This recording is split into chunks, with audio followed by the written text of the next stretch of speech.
Vinha FM pelo portal vinhafm.com. Fala, doutor. Estamos ao vivo, quinta-feira, 5 da tarde, agora 5h03, é o Fala Doutor, que entra ao vivo na programação da Vinha FM. Ouvinte, uma ótima tarde para você que nos acompanha, seja pela rádio, pela internet, aplicativo no seu celular, de todos os lugares, seja muito abençoado. Dr. Hélio Arão Júnior, Dr. Francisco Rebouças, os dois doutores que mudaram o seu encontro semanal com o seu médico, essa conversa que nunca mais foi a mesma desde o surgimento de Fala Doutor, que está quase completando um ano. Dr. Francisco Rebouças, uma ótima tarde. Olha aí, não passa voando, né? Um ano de Fala Doutor, realmente um ano de muito conhecimento, de muita alegria poder compartilhar aqui com os nossos ouvintes. E hoje é um dia especial, né? Continuamos em novembro azul e continuamos com ele, né? O nosso paladino da urologia, Senhor dos Anéis, Dr. Hélio Arão, vai falar tudo sobre câncer de bexiga. Não perca, é importantíssimo. É, você que tá aí pensando na sua saúde, hoje é o dia de lembrar de tudo. Dr. Hélio Arão, muito boa tarde, não tem nada melhor do que se lembrar da própria vida, né? Boa tarde, Guilherme, boa tarde, ouvinte, Francisco. Nós falamos que o Novembro Azul, a gente dá ênfase no câncer de próstata, mas nós temos que falar na saúde masculina de uma forma geral. Sim. Mas hoje esse tema, ele faz parte da saúde masculina, mas também da feminina. Sim. Ele é mais frequente nos homens, mas não quer dizer que não apareça nas mulheres. Isso. E ele tá na moda. Por quê? Porque dois famosos aí publicaram que estão com essa doença e estão tratando. Dois homens, né? É um Celso Portiolli e o Roberto Justus, né? Eles estão com essa doença e aí eu recebi inúmeras mensagens perguntando como que faz, por que apareceu, ele fazia exame todo ano, como que detectou isso, né? Porque ele falou, olha, eu fazia todo ano e apareceu a doença, né? Então, é por isso que nós vamos falar, porque o câncer de bexiga é uma doença silenciosa. E eu vou até comentar aqui, doutor Hélio deu só uma esticada no feriado, parece que ele arrebentou de fazer cirurgia aí. Acompanha o doutor Hélio lá nas redes sociais, o doutor Francisco também. E aí ele disse assim: foi um total de quantas cirurgias esse feriado, doutor? Naquele dia foi só na terça. Na quarta. O doutor Hélio trabalha só até quinta. Depois de falar do doutor, ele folga. Só volta na quarta. Não, é porque esse fim de semana foi um feriado e nós fomos pra chácara, toda a família toda. Aí aproveitamos. Aí quando eu voltei, a Joyce marcou assim 6 cirurgias no mesmo dia, né? Meu Deus! Eu saí de lá e falei pra Joyce, como diz o Francisco, já sou decano, me ajuda, não dou conta mais não. O Francisco mesmo disse, né? O doutor Francisco afirma. E dessas 6 cirurgias, experiência de campo, são muitas as recorrentes aí de câncer de bexiga, doutor? Olha que coisa interessante, assim, como eu vejo muito, eu acabo tendo isso demais no meu consultório, a minha estatística ela é um pouco viciada, porque eu tenho esses casos em grande frequência. Num desses casos que nós fomos fazer, nós entramos para fazer uma cirurgia de próstata, né? E por baixo de uma regiãozinha da glândula que entra para dentro da bexiga, que você não consegue ver isso no ultrassom, porque ele tinha esse carocinho que chama lobo médio entrando para dentro da bexiga, e quando nós tiramos o lobo médio por baixo, tinha o quê? Um câncer de bexiga assintomático, ou seja, a doença benigna da próstata dele salvou ele do câncer de bexiga, da morte pelo câncer de bexiga. É interessante, Guilherme, isso que a pessoa falou, o seguidor do Hélio falou para ele, mas por que aconteceu com ele? Ele fazia exame todo ano. E quem a gente, essa é uma pergunta recorrente pra gente da área da saúde, qual que é o melhor exame? Tem paciente que chega, doutor, eu nunca fui no médico, tô aqui tem tantos anos, quero fazer um check-up geral. Simplesmente não existe um check-up geral. Não tem como você rastrear tudo de todas as formas. Inclusive, nem é benéfico fazer isso. Nós tivemos um programa aqui que nós falamos do perigo de fazer exames desnecessários, né? Existem as doenças que são preveníveis, né? Que tem que prevenir, e tem aquelas que têm um diagnóstico precoce, né? Então, muito bem estabelecido, próstata, câncer de mama, câncer de intestino. Então, de estômago também não tem tanto, mas é um pouco mais. Mas tem algumas doenças que realmente são silenciosas. E é um desafio para você propor uma estratificação. Então, ocorre que pessoas adoecem com câncer, por mais que ela tenha o cuidado. O fato da pessoa ser cuidadosa, ela está de parabéns. Mas não quer dizer que ela está livre. Sim. Quer dizer que ela tem menos chance de identificar uma doença tardia. E existem, infelizmente, cânceres que mesmo a pessoa tendo todos os cuidados, vão aparecer de todas as formas. O câncer de bexiga, ele tem um fator de risco, que é o tabagismo, né, doutor Hélio? Mas muitas pessoas que têm um câncer de bexiga não fumam. Não sei se é o caso dos dois famosos. O câncer de bexiga, o que o Francisco falou é perfeito. O câncer de bexiga, entre 70% e 80% dos casos, eles têm relação com o cigarro. O restante aí distribui em uso de aromáticos, de tintas, derivados do petróleo. Você lembra aquela época, antigamente, Francisco? Meu pai tinha carro velho lá e você via, o cara ia botar gasolina, aí sugava lá no motor pra tirar. Rapaz, demais a na conta. boca. Aquela época, né, era uma época que dava muito câncer de bexiga, porque o cara inalava aquilo ali, né, e é um perigo. Hoje, existem pessoas que trabalham com venenos, com pintura de automóveis e não usam EPIs, não usam proteção. Aí ele diz, não, mas eu inalo pouquinho, é muito pouco. Aquilo ali vai somando um pouquinho um dia, um pouquinho outro, é suficiente para poder desencadear uma resposta e ali começar um câncer. Então, o principal fator é o que o Francisco falou, é o tabagismo, esse é disparado. Mas existem outros fatores que vêm juntos. Por exemplo, às vezes o Justus, ele falou que ele não fumava, que ele fazia os exames, mas às vezes o cara tem uma irritação crônica da bexiga, uma inflamação crônica, uma cistite crônica que não sara. Isso é um fator de risco para desenvolver um determinado tipo de câncer. E eu achei curioso, porque essas celebridades, elas colocam em xeque o pensamento das pessoas. Aí eu vi um comentário que dizia assim, olha lá, Roberto Justus nem fumava e deu. Então, fumar não é um fator. Pessoa, sozinho. Sozinho. E outra, até parece que porque um teve e não fuma, que você vai começar a fumar. É um risco. É loucura, né? É um risco. Vamos supor assim, a pessoa nesse raciocínio, ela pode ver 10 pessoas que não sabem nadar atravessar o rio Araguaia, sem colete. Às vezes uma encontra um tronco que atravessou e chegou do outro lado. Fala, olha lá, ele nem sabe nadar e foi sem colete, eu também vou. Ou seja, ele é risco. Né? Quem fuma tem um risco, igual falou, 70%, 80% daqueles que tem relação com o tabagismo. Mas não é 100%. Alguns não vão ter. Se ela fumar, ela vai ter mais risco. Sim. Se você for olhar em chances, é 7 vezes mais chance de uma pessoa que fuma desenvolver um câncer de bexiga do que aquele que não fuma. Né? Por conta do distúrbio que o cigarro causa. E é tão interessante que o cigarro não é só fator preditor para doença, ele é fator preditor para as recidivas, para a doença voltar, né? Porque o tumor de bexiga, ele tem uma característica que só ele tem. É um tumor que a nossa bexiga, ela tem várias camadas. E o tumor de bexiga, ele dá, quando a gente fala camadas, é como se você olhasse a sua boca por dentro, a primeira camada delas é igual a da boca por dentro, é uma mucosa. E o tumor de bexiga, a maior parte das vezes, ele dá na mucosa e na camadinha logo abaixo da mucosa. Então ele não invade a parede, o restante da bexiga, que é um músculo.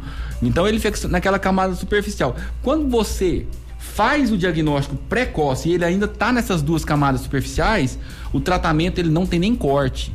Ele é feito endoscópico. Pelo canal da urina. E esse remove a lesão, né, tirando uma margem de profundidade que é até o músculo. O doutor patologista vai lá e olha e ele fala, olha, é um tumor de bexiga de baixo grau, de alto grau. Tem que fazer um tratamento complementar ou não tem? Só que aí, esse cara, se ele para de fumar, se a origem dele foi ligada ao tabagismo e ele para de fumar, as chances dele recidivar, Francisco, elas caem para quase zero. É mesmo? Quando ele persiste com o tabagismo, mesmo tendo descoberto o tumor, as chances de recidiva dele são maiores que 70%. Agora eu vou fazer uma pergunta que eu acho que eu entendi. Significa que mesmo a pessoa tendo fumado a vida inteira, se ela para com essa ação, ela volta a ter uma estatística positiva. Diminui o risco dela. E aí você me faz... Porque as pessoas pensam assim, mas eu já pisei, já vou abrir os dedos agora. E aí você faz né? outra pergunta. Mesmo sabendo disso, fala assim, então quem não vai parar de fumar? Todo mundo vai parar de fumar. Por incrível que pareça. Não para. Tem pessoas que continuam... Aí o cara fala assim, não, mas eu fumei aquele cigarro... eletrônico. Aquele eletrônico. O cigarro eletrônico tem as mesmas aminas aromáticas que tem lá no cigarro normal e causa o mesmo dano. O eletrônico, ele só não vai ter aquele alcatrão, né? Mas o resto tem tudo. Tem tudo e causa câncer do mesmo jeito. Ele é pior. Eu não me recordo o número, mas são mais de 1000 substâncias tóxicas que saem naquele cigarro, né? E ele faz umas lesões agudas no pulmão que o cigarro tradicional não faz. Então, teoricamente, ele é pior do que eu tenho risco de fazer uma enfisema precoce. Como se fosse uma queimadura química no pulmão aguda. Depois, viu, doutor? Eu quero até sugerir, tenho certeza que muitos ouvintes já pediram, vamos fazer um programa só do cigarro eletrônico, porque olha a impressão que eu tenho. Parece uma Coca Zero. A pessoa pensa assim, não faz mal nenhum e entra de cara pra trás na Coca Zero. Exatamente. Bebe 2 litros, porque fala, não tem açúcar, eu vou beber 2 litros sozinho. E o cigarro eletrônico a pessoa se ilude, não faz mal. É só um pendrive. Fuma mais que a caia Pelo contrário, aquilo faz mal e é muito. E nós estamos falando do câncer de bexiga. Sim. Né, que tem relação com o tabagismo. Mas imagina o câncer de esôfago, de língua, de boca e de pulmão. Eita. Que é os que estão em contato ali com os produtos tóxicos diretamente. De maneira Maior muito chance. resumida, ela pegou todos os malefícios do cigarro tradicional e acrescentou mais alguns de forma aguda. O cigarro tradicional dificilmente dava lesões agudas, assim, começou a fumar há pouco tempo, normalmente são lesões mais crônicas. O eletrônico, ele pegou o que tem de ruim no cigarro tradicional e trouxe lesões agudas. Com gostinho de pêssego. Vamos voltar aqui. Lesões agudas com gostinho de pêssego. É importante saber, a gente tá naquela linha de raciocínio, que a pessoa, como é que eu vou saber se eu tenho câncer de bexiga, né? O principal fator é quando a pessoa percebe sangue na urina. Nós falamos aqui da principal prevenção, que está mais viável, que é evitar o tabagismo. Doutor Hélio, além do sangue na urina, que é um fator de alerta, que todo mundo que teve percebeu a urina, mudou a coloração, parece que tem sangue, realmente tem sangue, tem que procurar um médico da sua confiança. Além da hematúria, que é o sangue na urina, doutor Hélio, e da prevenção do cigarro, existe uma forma de prevenir, de buscar um diagnóstico precoce no câncer de bexiga, sabendo que ele é tão silencioso? Bem, o câncer de bexiga não existe aquelas prevenções milagrosas, aquele chazinho que você escuta, aquele remedinho que você vai tomar que vai diminuir seu risco, aquele alimento que você vai comer que vai minimizar. Não existe esse fator relacionado. Agora, o que acontece? O principal sinal que nós vamos ter de alerta é o sangramento na urina. E esse sangramento, ele pode ser um sangramento vivo, em algumas fases, porque o tumor vai sangrar, ele necrosa ali, aí um vasinho se expõe e ele acaba sangrando. Então a pessoa vai ver sangue na urina. Muita gente viu o sangue, ela já desespera e já vai procurar o auxílio. Outros vê o sangue e, por incrível que pareça, não, foi só um pouquinho, foi só uma vez, e larga quieto. Você tá então doido. assim, viu o sangue na urina, que é o principal sintoma, tem que procurar um auxílio.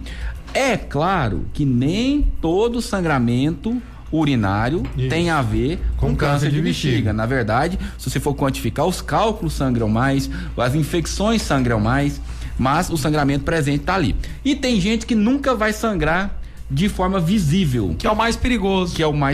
Ela vai sangrar de forma microscópica. E aí ela vai lá no ginecologista, daí a importância de fazer o exame preventivo.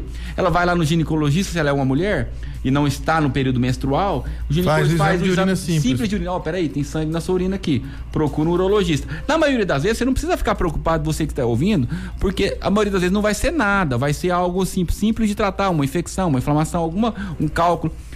O câncer de bexiga não é a principal causa de sangramento, mas está lá um traço de sangue, liga um sinal de alerta. Sim. Então, aí a mulher vai no ginecologista, o homem vai no especialista, no urologista, até no cardiologista, ele tem o hábito de pedir um exame de urina. Aí quando ele pede, se ele vê uma alteração, ele não sabe tratar aquilo, mas ele sabe encaminhar. Aí ele vai olhar e vai falar, olha, tem um traço de sangue aqui.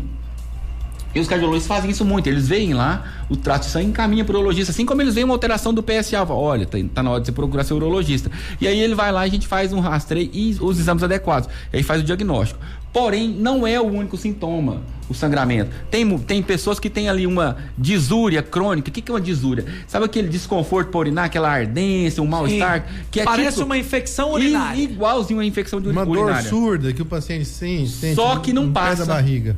A pessoa tratou a infecção de urina, acabou a infecção de urina, não tem mais infecção de urina, não tem pedra dentro da bexiga, não tem nada, os exames estão normais, mas ela persiste com uma disúria, uma ardência, um desconforto. Aí ela tem que procurar o médico. Por quê? Alguns tumores de bexiga, eles são planos. Eles não parecem aquele... Porque o tumor de bexiga, quando você olha ele parece um fundo do mar, uma alga marinha ali. Ele brota, ele é característico. Quem conhece, bateu o olho e fala, isso aqui é um câncer de bexiga. Mas tem alguns que eles são planos. E eles só dão esse sintoma de ardência, de desconforto. E precisa de fazer um exame para poder diagnosticar de uma forma correta. Quanto mais posterga, maior é a chance de que o tumor aumente. Tem uma questão que eu respondi essa semana no meu Instagram, inclusive deixar aberto aí, DR Francisco Rebouças, você que manda suas perguntas lá, manda a sua sugestão de tema, assim como no Dr. Hélio, DR Hélio Arão Júnior, e que é o seguinte: pessoas que têm um sangramento retal e já sabem que tem doença hemorroidária e às vezes não se preocupa, não, eu tenho hemorroida, então é normal sangrar? E a mesma resposta eu transfiro para esse problema que é o câncer de bexiga. Nunca é normal sangrar. Por mais que ele tenha um fator de risco, que é a hemorroida, que a gente sabe que sangra às vezes, ele não pode inferir que esse sangramento veio de lá. Então, no caso do intestino, mesmo com doença hemorroidária e teve sangramento, ele precisa de uma colonoscopia. Num paciente que tem história de pedra nos rins, às vezes tem até uma pedra no rim lá, alojada no rim, e veio com exame simples de urina com sinal de sangramento, ele não pode falar, não, é inferir que aquilo ali é da pedra, que às vezes não está nem dando problema, e postergar daquela chamada. Pode até ser da pedra. Pode ser, sim, mas primeiro ele descarta as outras causas. Você diz, não vai aceitando de primeiro, porque vai que não é. Exatamente, igual a questão da hemorroida que eu falei, é muito mais provável que o sangue seja da hemorroida. Só que nós não vamos pagar para ver. É por isso que é importante ter um especialista de confiança. Doutor, e falando em hemorroida, o Bruno colocou aqui pra gente, ele colocou assim, ó, boa tarde, tem um amigo meu e tá rindo aqui. Ainda bem que é o Bruno, né? Aí o Bruno colocou aqui, tem um amigo meu que urina muito de madrugada e diz que tem que investigar. É o Bruno Dias. E aí, o que a gente fala pro amigo do Bruno? Tem que investigar mesmo. Esse negócio de urinar muito à noite é um problema? É um problema. Urinar à noite, assim, se o cara urina muito volume e poucas vezes, a gente tem que olhar para as questões de osmolaridade, que aí entra o diabetes. Mas se ele urina muitas vezes, pouco volume, aí tem que olhar, porque ele pode estar obstruído e não estar esvaziando tudo por conta da próstata, doença venosa e uretra, ou ele pode ter uma bexiga hiperativa. De qualquer forma, ele tem que olhar. Tem que investigar. Pode ser muita coisa. Pode ser desde um problema, porque a gente depende da idade, né? Pode ser um problema psicológico, pode ser uma doença clínica, pode ser uma doença cirúrgica. Então, a dica para ele, procura um especialista. Eu acho que a gente aqui no programa a gente tem que explicar pro ouvinte, é que assim, o programa a gente traz conceitos e princípios, mas nada substitui. A gente quer mostrar para você que está escutando, que nos acompanha, que tem coisas que precisam ser valorizadas. Né? Então não dá pra gente vinha normal, de repente mudou meu hábito urinário, ou vinha normal, de repente mudou meu hábito intestinal, até o intestino, o cara tem um intestino normalzinho, de repente ele começa a alternar, tô com diarreia, tô obstipado, tô com diarreia. Ele tem que procurar, porque isso pode não ser nada, mas pode ser um câncer de intestino. Então tudo que muda a sua normalidade tem que ser investigado. Perfeito. Tem mais participações aqui? Vou até mandar um abraço. Guilherme, aproveitando enquanto você está lendo aí. Sim. Hoje, as pessoas às vezes elas não entendem, mas o câncer de bexiga, ele só perde no homem pro pulmão, tô excluindo a pele, pulmão, o colo retal e próstata. Ele é o quarto. O que é isso? É muito importante. Muito importante. Tem gente perguntando aqui, ó, a Poliane Oliveira. Fala, doutor, eu tenho pedras na bexiga, devo me preocupar? Acho que ela tá com pedra no rim, né? Não, dá na bexiga. Deve se preocupar. Com a pedra. Mas a pedra não. E com câncer. Olha só a pergunta, vai descer eu não falei isso ainda, porque assim, é um caso mais raro, mas precisa preocupar. Porque não é, a gente tá falando aqui daquilo que é mais comum. Então o que é corriqueiro a gente fala. Acaba que a gente vai lembrando à medida que vão entrando as perguntas. Daí a importância da participação do ouvinte. A pedra na bexiga, o câncer de bexiga, geralmente, ele tem um formato que ele é um carcinoma de células transicionais. Da própria célula da bexiga sofre uma alteração por conta do cigarro ou por conta de um benzeno, e aí ela multiplica. Mas existe um câncer de bexiga que ele dá por conta da pedra. Eita. A pedra no fundo da bexiga, ela fica movendo de um lado, porque assim, pedras... Gera uma inflamação crônica. Uma inflamação crônica que dá um câncer epitelial. E é raro. Raro e agressivo no último grau. Semelhantemente à vesícula. Eita. Por exemplo, pedra na vesícula não tem uma relação normalmente com câncer, mas pedras grandes, acima de 2,5 centímetros, tem uma relação com câncer de bexiga câncer de vesícula ao longo do tempo.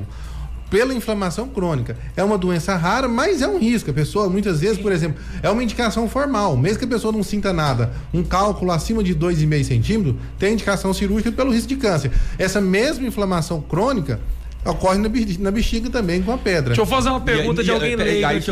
Antes de você falar a sua pergunta, aí o que acontece?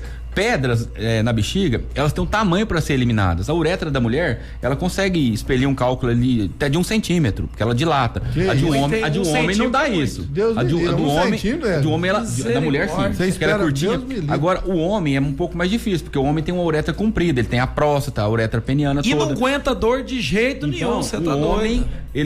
As pedras, elas formam na bexiga ali por conta de obstruções crônicas, por causa de cálculo, bexigas neurogênicas, e aí essa pedra forma lá dentro. E aí, se não removida, corre o risco de câncer de próstata. Já vi 2 casos que eu precisei de remover a bexiga. Então é muito raro. E não pergunta... Não, mas olha... Se o Dorelli, em todas essas décadas de conhecimento e experiência, viu 2 casos, é porque é raríssimo. Então, é raríssimo. A ouvinte perguntou se pode. Eu não ia nem comentar esse assunto. Mas como ela perguntou, eu tenho que falar. Não é uma coisa que você vive dia a dia, mas pode. Então faz uma cirurgia pra tirar essas pedras da bexiga, não? Que é muito mais simples que tirar a bexiga. Não. Claro, Mais importante do que o risco de câncer, que é muito raro, é o desconforto. Ela vai ter problema, ela vai ter muitos sintomas. Um cálculo de bexiga, qualidade de vida dela. Que ela perguntou aqui, ó, tenho pedra na bexiga, devo me preocupar? Com certeza. A pedra na bexiga é assim, quem tem ela, sabe aquela mulher que tem cistite, que fica no banheiro toda hora? Sim. É aquela mulher lá que tem pedra na bexiga, porque ela irrita a bexiga, dá vontade de urinar toda hora, e tem hora que ela vai lá e tampa a uretra, aí dá um desconforto, ela volta, porque ela não vai sair. Então é um trem que não dá pra ficar, né? É isso que eu ia perguntar. Então a pedra, às vezes, ela pode descer, mas no entope definitivo.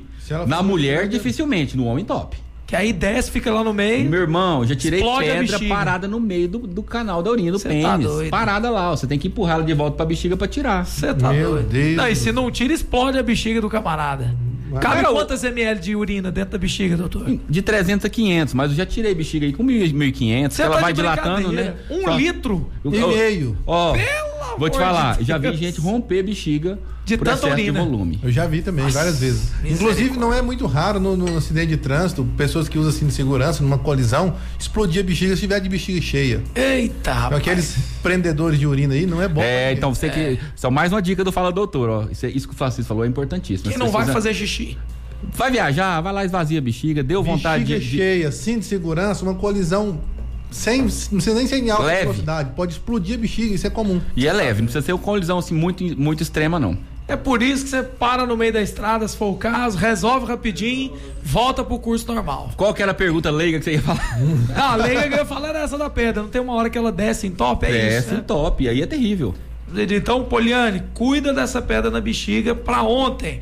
A Adelita já tá aqui mandando um super abraço pros doutores, falando aqui, ó, parabéns pelo programa, relevante, as abordagens simples, todos os ouvintes da Vinha. Ela tá falando aqui que quem quiser, ela vai sortear aí 2 consultas pra poder resolver se for pedra no rim ou qualquer coisa da bexiga. Tá lá. Ó, gente, só pra dizer que quem participa no Fala Doutor pode ganhar também outros prêmios que os doutores estão sempre abrindo aqui, como, por exemplo, semana passada a gente falou aí do exame de próstata, não é verdade? Teve vários candidatos até fora da faixa etária. Não, e o pessoal tá me procurando, doutor Francisco, tá dizendo assim, ó, Guilherme, você falou que ia sortear, cadê os nomes, né? Falei, não, rapaz, vocês não entendem de brincadeira mais não, mas né? Podemos fazer. Vamos fazer. Vamos abrir aqui pros ouvintes. E pra você que assiste pelo YouTube, manda no Instagram dos doutores, que às vezes o programa não tá ao vivo pra você que tá na internet assistindo depois. @DR Hélio Arão Júnior e @DR Francisco Rebouças. É importante o que a ouvinte falou aí, de maneira simples, e essa realmente é a nossa proposta, sempre foi, né, Guilherme? Desde o começo.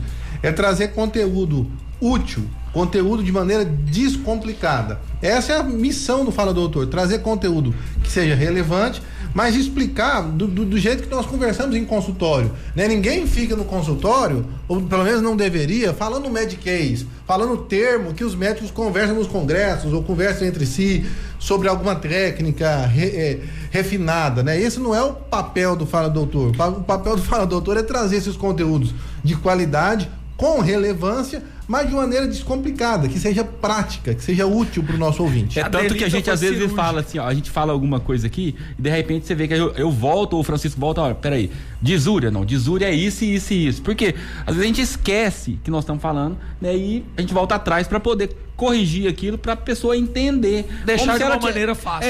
Porque se eu for usar termos médicos aqui, falando de cirurgia, ninguém vai entender nada. Nós vamos eu vejo isso na televisão, não sei se o Francisco já viu, vai entrevistar o doutor e ele começa a falar bonito e tal, ninguém tá entendendo. Nós que somos médicos entendemos, mas o ouvinte quer entender o que tá acontecendo. Até para ficar fácil de acessar o conhecimento. Quem sabe a pessoa não vai cair em si no meio de uma conversa dessa, que ela precisa de ajuda. Inclusive, tem uma pergunta muito boa que eu acho que a gente tem que responder depois do intervalo, que é sobre urina presa. Tem um pessoal que vai fazer o xixi, mas o xixi ele fica vindo parcelado. É ou não é verdade? Parece que tá faltando força. Mas isso não foi um amigo, não. Não, esse aqui não foi um amigo de ninguém, não. O ouvinte, inclusive, mandou com o nome aqui. Então eu vou colocar aqui. Não vou revelar não, que ele tá fazendo xixi parcelado, né? Deixa ele ser usado só com a pergunta. Na volta, a gente explica e essa questão de passar a noite inteira fazendo xixi, como é que funciona para resolver? Tem gente que aceita porque diz que é coisa da idade. Tem como ter uma bexiga saudável a vida inteira? Tem como ter uma vida saudável, inclusive até para crianças, porque tem crianças que elas, por uma falta do amadurecimento, isso é até um tema que talvez um dia a gente possa dar uma geral sobre crianças, né? As crianças, às vezes, elas urinam. Você viu que a pessoa vai dormir na casa do colega, a criança, e urina na roupa. Então aquilo leva um constrangimento e ela nem quer dormir porque ela tem vergonha, né? Usa fralda pra dormir, ela tem. Então isso chama enurese noturna. Até isso a gente consegue controlar. Um amigo meu urinou na cama até os 12 anos. Você tá doido. O camarada teve um pesadelo, né? E faz a cama. Quem nunca sonhou, né? Fazendo xixi num monte de folhas, quando você acorda, você tava na cama. Meu Deus, como que é isso? Enfim, então vamos falar sobre esse amadurecimento da bexiga também. Nós podemos falar sobre isso. Então é muito tranquilo de resolver, né? Sim.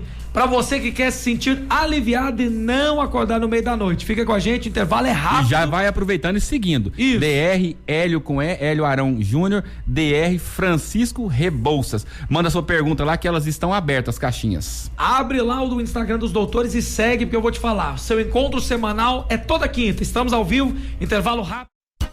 Na Vinha FM, pelo portal vinhafm.com, fala doutor. Estamos de volta com Fala Doutor. Saímos do primeiro bloco com a pergunta de Marcos André. Agora eu falei o nome, não vai ter jeito, ficou? Tá revelado, ele é o do xixi parcelado. Mas não tem problema, Marcos, tem muitos Marcos por aí. Enfim, ele perguntou o que fazer quando o xixi vem em parcelas. Tem que fazer xixi em várias etapas e ele fica aguardando vir a vontade de fazer de novo. Fala a idade? Ele não colocou a idade, manda pra gente, Marcos. E inclusive tem outras perguntas aqui, como por exemplo do André Brito, lá de Alta Floresta. Boa tarde, irmãos, muito bom tema, hein? Pergunta para os doutores, uma pessoa que bebe até 3 litros de água por dia, é normal urinar quantas vezes em um dia? Para esclarecer, né, claro, eu acho que ele tá com medo, né? Que aí falou de urinar muito, mas ele bebe 3 litros de água por dia. Depende de muita coisa, né? A perda insensível, por exemplo, uma pessoa que tá no sul, uma pessoa que está em Brasília, uma pessoa que está lá no Nordeste, a quantidade que ela, mesmo bebendo 3 litros, a quantidade que ela perde transpirando é muito diferente. Pessoa que trabalha no sol. Atividade, quem trabalha andando, fazendo atividade. Então, escritório. O importante é saber o seguinte, como que tá essa urina? É uma urina que tá clara, uma urina que não tá com cheiro forte, urina muito concentrada, com cheiro forte, aí esse é o sinal que às vezes ele não está bem hidratado. Isso que o Francisco falou é a mais correta verdade, porque a gente não classifica somente pelo volume que você ingere, porque a quantidade que você vai urinar, desde que ela tenha um volume de urina clara, a pessoa está bem hidratada. Por quê? Um cara que trabalha numa fornalha, numa pizza, ele transpira demais sem nem ver. Um cara que trabalha dentro do escritório, a perda insensível dele é mínima, porque ele está no ar-condicionado. Fora isso, o cara que é obeso, ele tem uma retenção de líquido um pouco maior do que o cara que tem muita massa muscular, porque o músculo consome mais água para as reações do corpo. Sim. Então tem vários fatores. O fato de beber 3 litros, não precisa dele ficar inferindo ali quanto que eu vou urinar, ou tal mais ou tal menos. Simplesmente olha a cor da sua urina. Se ela está saindo clarinha, significa que a sua hidratação está adequada. Se ela estiver saindo escura, né, com um odor mais forte, principalmente aquele odor de ureia, de amônia, aí é porque tá faltando líquido, né? E vou fazer uma pergunta porque eu sei que tem pessoas que elas são obsessivas, né? Eu me lembro de uma vez que falaram assim, azeite é saudável. O camarada tomava 300 ml de azeite no almoço. Então assim... Aí ele ficava o dia inteiro no banheiro. Exatamente. Ele como se bisuntava o sistema digestivo todinho de azeite, né? Então a questão é da água. Existe um limite saudável? Porque o André Brito, que mandou essa pergunta de Alta Floresta, ele falou que bebe 3 litros. Geralmente a gente recomenda a pessoa beber 30 ml de água por quilo de peso, se ela trabalha no ambiente normal. Sim. E aí isso vai aumentando de acordo com onde ela trabalha. Se ela trabalha um servidor braçal, que está no sol, aí ele tem que aumentar para 40 ml por quilo de peso. Por exemplo, uma pessoa que pesa 70 quilos, 4 vezes 7, 28, 2 litros e 800 é o limite para ela. Essa é uma regra básica. De líquido, não necessariamente de água. Quando a gente fala líquidos. Líquido aí, às vezes, na alimentação. É porque a pessoa às vezes come fruta, a fruta tem água, né? Boa tarde, doutoras. A Joana tem um filho de 2 anos e 9 meses. Comecei a tentar desfraldar ele, mas começou a segurar a urina. Então, 2 meses ele teve 3 episódios de infecção de urina. E agora já tem 3 semanas que acabou a medicação. E a última que o médico passou não está dando mais a infecção. Ele continua segurando o xixi. Dorme à noite e acorda com a fralda sequinha. Queria saber como é que eu posso resolver isso, se eu devo levar ele em algum tipo de especialista.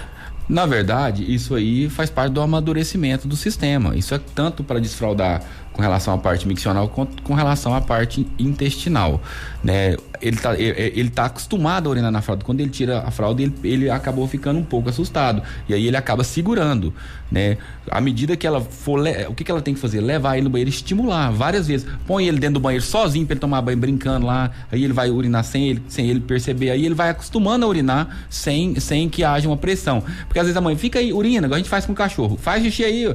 O bicho não faz. Sim. Mas se você deixar o menino sozinho numa banheira ou num chuveiro e fica de olho olhando, né, com ele sentadinho ali, a hora que a água cair, vai dar um estímulo e ele vai urinar e ele vai perceber que aquilo é normal. Faz aquele barulho de cachoeira, sim, clássico. Inclusive na Coreia, no Japão, eles têm essas tecnologias de vaso sanitário que faz o barulhinho, né, de o xixi caindo na água. Alguns banheiros na estrada que é uma tem coisa cascata dentro dele também.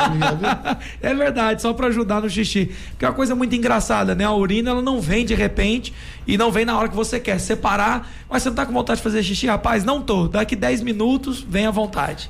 E principalmente, assim, não sei se você já percebeu, mas existe um fator psicológico. Você tá chegando na sua casa, vai abrir o portão, aí dá aquela vontade de urinar que você tem que ir correndo. Eu sei demais como é que é isso. Então, parece que aproximar do banheiro piora. Mas o intestino também. Isso verdade. É condicionamento, né? Neurológico, nervoso do sistema de inervação do Como se diz, intestino. parece que você encontra forças para segurar quando tá longe do banheiro. Quando aproxima, vai embora as forças. Exatamente, aí é o perigo. É aí que os desastres acontecem. Morre na praia, né? E aí você vai ter um amigo que ele tava perguntando.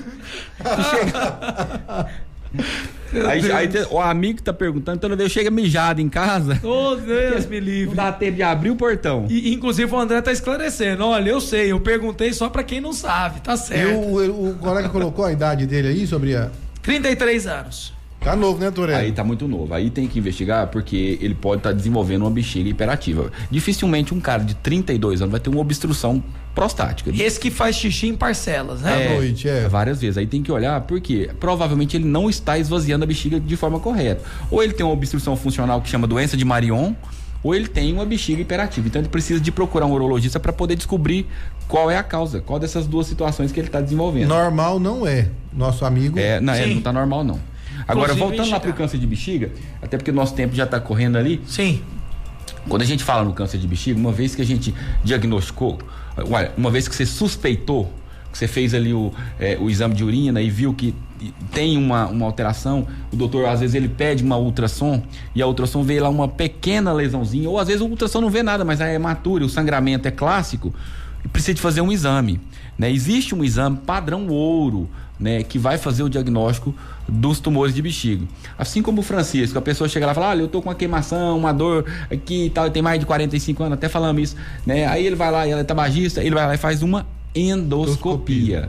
Endoscopia é introduzir um aparelho pela boca que vai lá no estômago. Sim. Cistoscopia é introduzir um aparelho sob sedação, a pessoa dormindo, pelo canal da urina e vai até dentro da bexiga. Aí ele vai vasculhar com uma câmera, né? Em algumas situações a gente joga um corante lá dentro que impregna naquela célula cancerígena para você ter uma certeza, porque às vezes você vê ela tá normal, mas a suspeita é tão forte que você joga um corante lá dentro. É o melhor exame, porque é um exame padrão ouro. Sobre visão direta.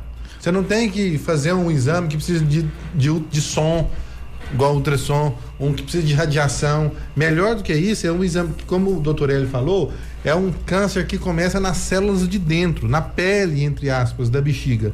Então, o melhor exame é aquele que você vê sob visão direta, mesmo que ele ainda não tenha uma vegetação, não tenha um caroço, não tenha uma verruga, mesmo que a parede da bexiga não tenha alteração, o exame sob visão direta, ele vai conseguir diagnosticar, suspeitar, biopsiar, ressecar. Então é o padrão ouro, é a cistoscopia, é uma pequena câmera pelo canal da urina. Indolor. Indolor.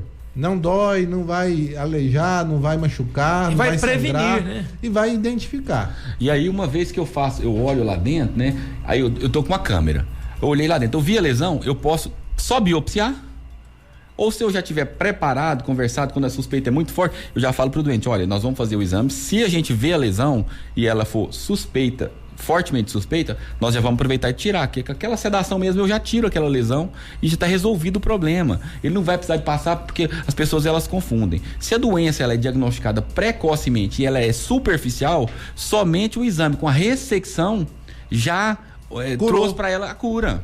Que maravilha. Aí nós vamos olhar o exame na patologia e ele vai falar, olha, é um tumor que precisa de fazer um complemento com uma imunoterapia, que é o que o Justo está fazendo. A imunoterapia nada mais é do que introduzir via uretra, através de uma pequena sonda, um medicamento, que na maioria das vezes é o quê? É o onco-BCG. Sabe aquela BCG que a gente usava? Aquela injeçãozinha que deixa a marquinha. Da tuberculose? Só ela para poder prevenir? Não, ela não é prevenção. É tratamento. Ela é um tratamento local. É um tratamento local para evitar recidivas. Sim. Aí você introduz ela lá dentro, ela causa...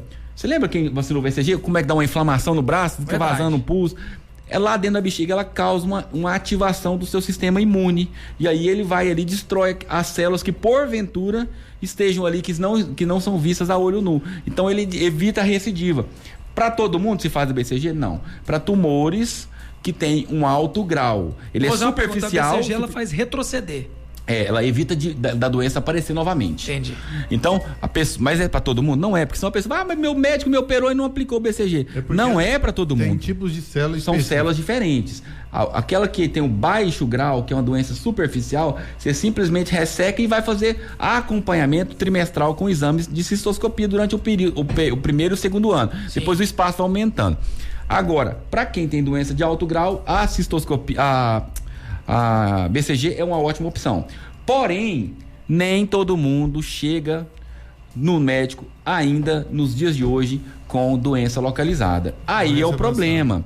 Porque a doença, ela tem um potencial, se não tratada, ela vai invadindo o músculo ou ela vai virando multifocal. Porque a bexiga murcha, você tem uma lesão na base da bexiga. A bexiga, quando ela não tem urina, ela abaixa ali o teto dela e cola ali, aí dá aquela lesão que a gente chama embeijo, ou seja, encosta e aí aparece do outro lado, e do outro lado, aí ela tem vários focos. Então quando ela fica multifocal, quando ela fica uma lesão muito grande ou quando ela aprofunda na muscular, aí precisa fazer um tratamento mais agressivo, e esse tratamento já é um tratamento de alta morbidade. Morbidade é assim, riscos, né? Oferece muitos riscos e consequências futuras, que aí nós temos que remover toda a bexiga, e no homem se remove a bexiga com a próstata e confecciona uma nova bexiga com o intestino.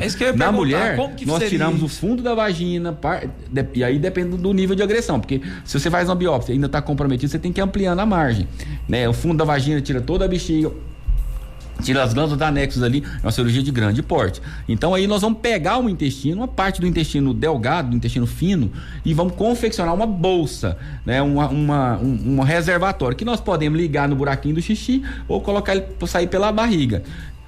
É uma bexiga normal? não é uma bexiga Nunca normal. vai ser. Nunca vai ser. Então, a pessoa não vai ter força de esvaziar. Então, ela tem que fazer movimento para esvaziar. Algumas pessoas vão ter que passar uma sondinha. Algumas pessoas vão perder urina mesmo com esse aparato. E ainda tem algumas coisas que o intestino não foi feito para receber urina.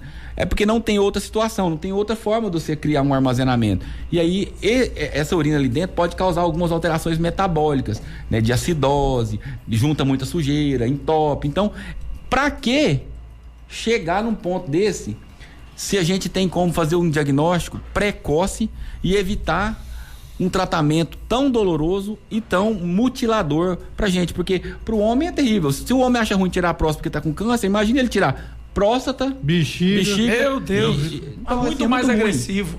É uma das maiores cirurgias da urologia, né? E eu imaginei que teria essa pergunta aqui, porque realmente a gente dedicou uma vez um programa só sobre as infecções urinárias, né? Então uma mulher nos pergunta aqui: quando a repetição da infecção urinária é constante, o que pode ser?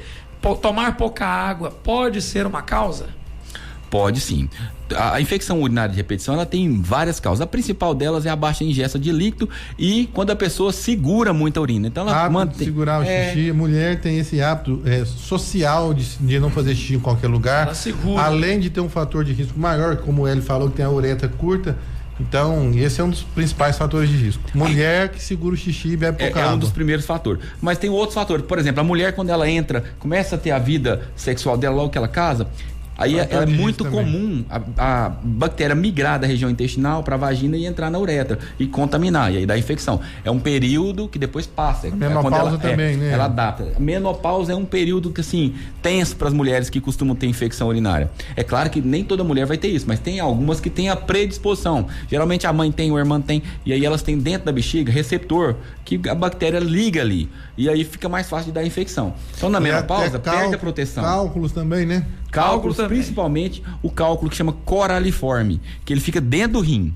É um cálculo gigante, nós até falamos dele aquele dia. Esse cálculo, ele dá uma infecção crônica. Ele vai, a pessoa, ela trata a infecção urinária, dá de novo. Tá tendo então isso, tem que investigar tudo isso. Vai lá no Dr. L, ele vai passar um fitoterápico, um cranberry. Acabou. Eu falo isso por chazinho de cranberry vai quebra pedra. Tem uma pessoa muito próxima a mim, mas muito próxima mesmo, que eu indiquei o Dr. L, que tinha infecção de urina de repetição. Minha querida mãe, um abraço se ela estiver me ouvindo aí. Dona Imaculada. E ele passou. Francisco falou que não vai no show do Roberto Carlos amanhã. Dona Imaculada, vamos levar o Juninho. Juninho disse que isso é uma lenda, que ele não foi pro show do Roberto Carlos. Minha mãe vai amanhã no show do Roberto Carlos. Ela já me levou uma vez, foi um prazer ir com ela, né? Você até pegou a rosa que o Roberto joga, né? Eu sou um grande admirador do Roberto Carlos, não sou um ouvinte assim. Mas eu gosto dele demais, viu, mãe? Um abraço. Pronto. E ele foi vestido a caráter. Claro, foi com terno, né? Como diz o figurino. Tem alguém perguntando aqui, dizendo: eu tenho 48 anos, quando vou urinar, sinto que não fiz tudo. Tenho que forçar um pouco para fazer mais. Mais provável é que ele tenha hiperplasia prostática benigna, né, doutor? Tem grande chance. E aí esse é um outro problema que tem a ver com câncer de bexiga. Parece que não, hein? Mas tem. Porque o homem que urina ele sobra resíduo de urina. Esse resíduo cronicamente inflama e forma pedra. E a formação pode dar o câncer de bexiga. Toda inflamação crônica, ela faz mal para a saúde, independente em qualquer órgão. área, independente da área, seja no estômago, seja no pulmão, seja no sangue, aonde for. Uma coisa que a gente fala muito aqui na minha área é a obesidade. A obesidade é um fator inflamatório crônico. Por que que o obeso ele tem vários tipos de câncer que tem uma incidência maior? Por causa da inflamação crônica. Ele é cronicamente inflamado. Passado, que o obeso tem a chance aumentada de maior risco no câncer de próstata e também tem maior risco no câncer de bexiga. Não é um fator de risco primário, mas ele também tem um fator de risco aumentado. Sim. A cirurgia num obeso não é a mesma coisa, né? Você ressecar a bexiga, tratar e tudo isso num paciente grande obeso, às vezes dificulta muito a cirurgia. Não vai ser. Ou seja, resumindo para o nosso ouvinte, a mesma doença com o mesmo estádio, com o estadio igual, com a mesma gravidade de câncer, num paciente normal, num paciente obeso, o resultado do tratamento do obeso tem chance de ser pior, porque vai acumular riscos, dificuldade cirúrgica, riscos na cirurgia, riscos no pós-operatório. Então, tendo a mesma doença com um resultado diferente, entendeu? O impacto do câncer, no obeso, mesmo naqueles pacientes que não tem um fator de risco aumentado? É um problemão, né? Agora, uma outra coisa que eu queria falar aqui, que eu lembrei, a radioterapia. Hoje a gente usa muito radioterapia para tratamentos de câncer de útero, colo de útero, de reto e também para o câncer de próstata. No câncer de próstata, eu amo os radioterapeutas, eu tenho muitos amigos que são radioterapeutas, mas para o câncer de próstata, eu geralmente tenho uma tendência como cirurgião de indicar um pouco mais cirurgia do que a radioterapia, né? E eu deixo ela como um resgate. Na maioria das vezes, a não ser que o paciente não tenha condições cirúrgicas. Por quê? Porque a radioterapia também é um fator de risco para câncer de bexiga e costuma ser câncer de bexiga um pouco mais agressivo. Perfeito. Tem uma outra coisa aqui que o Francisco falou que a gente esqueceu de falar, né? Quando você fala de inflamação crônica, existe uma doença intestinal que é a retocolite ulcerativa, é uma inflamação do intestino, a pessoa sangra, né? Muito, ela tem diarreias e também é um fator de risco, né, de câncer, porque toda inflamação gera uma alteração celular no local. Se é constante, precisa investigar. Exatamente. Sempre. Essas pessoas que se acostumam, é um perigo, hein? Tá cheio de gente que fala assim, não, mas já faz muito tempo que eu tenho isso aí. É um perigo, né? Aí, até uma inflamação crônica na pele pode vir a se tornar um câncer, né? E não só... Eu tive um paciente que, inclusive, faleceu esse ano. Ele tinha uma inflamação crônica na glande. Aí ele ficava assim, é fungo. Aí vai no doutor, é fungo. Eu falei, não, meu irmão, não existe fungo que dura 10 anos, não. Isso não existe. Vamos fazer uma biópsia. E na biópsia era um câncer de pênis. Eita! Aí nós operamos e a doença estava assim, a doença do pênis, ela evolui muito rapidamente, ela é extremamente agressiva. Né? Você amputa o genital, às vezes tem que fazer cirurgias grandes que amputa tudo, com o testículo e com tudo, e ela vai para os linfonodos, você resseca os linfonodos, a qualidade de vida fica muito ruim. Esse paciente veio a falecer. Era uma inflamação crônica de muitos anos que acabou gerando um tumor de pênis. Vai adiando, acha que não é nada. Não pode, não. A gente fala. Isso é um perigo. Muitas vezes na fimose, né? Já fala na fimose, às vezes fica uma sujeirinha ali e com o tempo aquilo vira uma feridinha. E eu tenho um grande amigo meu que o pai dele faleceu com isso. Tinha uma feridinha crônica exatamente em relação a isso. E aí quando viu, já tinha partido para os linfonodos da virilha e aí foi incurável. Então, quando a gente fala com o doente aqui, com o ouvinte da Vinha, muitos aqui vão ter o plano de saúde, vão ter o acesso ao médico, ele vai procurar o urologista dele, vai procurar, se ele não tem um urologista, às vezes ele vai procurar um clínico que vai dar o primeiro atendimento, e aí é mais fácil de encaminhar. No SUS, às vezes as coisas elas demoram um pouco mais de tempo, né? Mas tudo que você vai fazer, você tem que dar um primeiro passo, né? Mas demora demais no SUS. Ainda que demore, é melhor você dar o primeiro passo. Porque se você vai num clínico lá num CAIS, por exemplo, às vezes a pessoa não tem um acesso, ele vai pedir uma ultrassom e um exame de urina já vai ajudar demais, já antecipou, né? Porque com um exame desse, se tem uma suspeita forte, o doutor faz um encaminhamento direto para onde trata, ele vai pular etapas. Então não precisa mas eu não tenho plantão disso. Não, se você tem condição de fazer um exame de rotina no CAIS, ele faz um exame simples de urina que já vai triar. Já é 1000 vezes melhor do que nada. Qual que é o melhor? É o que você tem. Você tem acesso. Qual que é o melhor médico? É o que você tem acesso. Se você tem acesso, valorize ele, conte sua história pra ele que ele vai te atender. E valorize o programa Fala Doutor, porque eu vou te falar, semana após semana, que programa. Tem até um ouvinte aqui, eu acho que a gente pode caminhar pro final com essa participação. Ele disse que o vigor do jato já não é o mesmo. Ele falou, doutor, e quando o jato de urina fica fraco se comparado com anos atrás, isso é normal? Ele disse que entre 35 e 40 anos. Bom, eu vou dar um palpite. Eu acho que é normal, né? O camarada quer mijar forte até. Ele devia ser daqueles que disputavam. Quem faz mais longe, né, doutor? Né? Isso é... Tá de brincadeira. Eu acho que muda aí. Olha, mas 35 e 45 anos. O 35 ainda tá muito cedo. Mas não tem jeito. O envelhecimento, ele é pra todos. Sim. Às vezes o cara faz um botox, fica todo bonitinho lá, todo esticadinho, mas a bexiga não tem jeito de você consertá-la, não. O cabelinho pretinho. A telha trocou, mas o alicerce é o mesmo. Não tem jeito. Doutor, a telha não tem um fiozinho branco. O cara arruma tudo, mas por dentro do trem não tem jeito. O corpo vai envelhecer, a bexiga é um músculo, ela vai envelhecer, vai perder força de contração. Daí a próstata vem, começa a crescer e começa a obstruir. Então é normal que o jato diminua. 35 anos, eu acho muito cedo. Até 45 eu ainda acho muito cedo, porque a próstata ela começa a ter uma influência da dihidrotestosterona por volta de 45 para promover o crescimento prostático. Claro que isso é uma média, é um geral, né? Não dá para você extrapolar para todo mundo. Já vi gente com 40 anos com próstata gigante, né? Então depende de um histórico familiar. Mas de forma geral, o cara vai começar a ficar ruim para urinar depois dos 45. Top, perfeito, muito bem explicado. Doutores, não tem nem o que perguntar mais. Eu acho que, inclusive, você ouvinte que tenha qualquer outra pergunta, né? Tem gente que ainda tá mandando aqui. Entra no Instagram dos doutores, já faça o desafio. Você pode perguntar diretamente para os dois. Então entra lá, @dr Hélio Arão Júnior, Hélio com E, e @dr Francisco Rebouças. Caixinha de perguntas sempre aberta no Instagram dos doutores toda quinta. Lembrando que o nosso encontro semanal com o seu médico é quinta, 5 da tarde, na Vinha FM 91,9. Doutor Hélio Arão Júnior, a gente falou praticamente tudo, né? Nós falamos bastante, trouxemos muita informação. Era um tema que não fazia parte daquela lista que nós queríamos falar por agora, mas em virtude de aparecer na mídia aí do Novembro Azul, nós acabamos trazendo ele. Eu e o Francisco, nós estamos querendo trazer um neurologista para falar um pouco sobre enxaquecas. Neurologista bom. Não é fácil, os homens têm muito trabalho e nós estamos tentando organizar uma data. Então, você que está nos seguindo aqui até agora, que ficou conosco até nesse momento, um abraço, Gessezão. O Gessé tá indo embora ouvindo Fala Doutor. Ouvindo Fala Doutor. E preocupado. Não, e ele ganhou o sorteio semana passada, viu, e ele não Gessé? foi, né? Gessé. Então, você que ficou conosco até agora, aproveita aí, que se já não nos segue no Instagram, no YouTube, DR Hélio Arão Júnior, Hélio com E, Dr. Francisco, DR Francisco Rebouças, também no YouTube.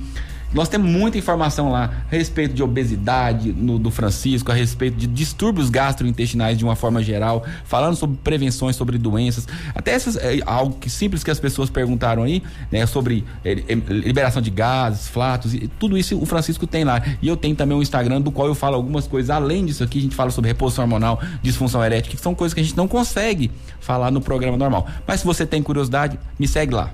Com muita certeza. Doutor Francisco Rebouças, semana que vem um novo tema, um forte abraço, muito obrigado, doutor. Um abraço, Guilherme, um abraço, Hélio, parabéns, cumprimos o propósito aqui. Um abraço, querido ouvinte, quero reafirmar aí nosso Instagram, DR Francisco Rebouças. Temos um Instagram voltado para o tratamento de cirurgia bariátrica e doenças do aparelho digestivo, mas somos apaixonados pelo ensino, então é um prazer responder vocês, é um prazer trazer os especialistas que vocês solicitarem e os temas que vocês colocarem lá, vai ser um prazer compartilhar aqui no Fala Doutor, DR Francisco Rebouças. Até quinta que vem, um grande abraço. Não deixe de enviar, viu, ouvinte? Já entra na fila com o tema que você tem um desejo. Semana passada um ouvinte requisitou aí o tema da bactéria azul. Tava brincando, foi nem a azul, nem a verde, nem a vermelha, não quero bactéria nenhuma. Já nós vamos ter muito mais na Vinha e quinta que vem estamos te esperando. 5 da tarde, quinta-feira. Fala, doutor. Um abraço e até lá. Tchau. Na Vinha FM, pelo portal vinhafm.com, Fala Doutor.